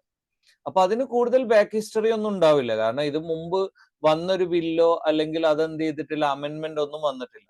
അപ്പൊ അത് ഇറ്റ്സ് ഓൺ എന്താന്ന് മാത്രം എന്ത് ചെയ്താൽ മതി, നോക്കിയാൽ മതി. ഓക്കെ, വേറെ ഡൗട്ട് ഒന്നുമില്ലേ നമുക്ക് വൈൻഡപ്പ് ചെയ്യാം. Okay okay thank you sir. Okay, thank you all. ഞാൻ ലീവ് ചെയ്യണേ. Okay, thanks.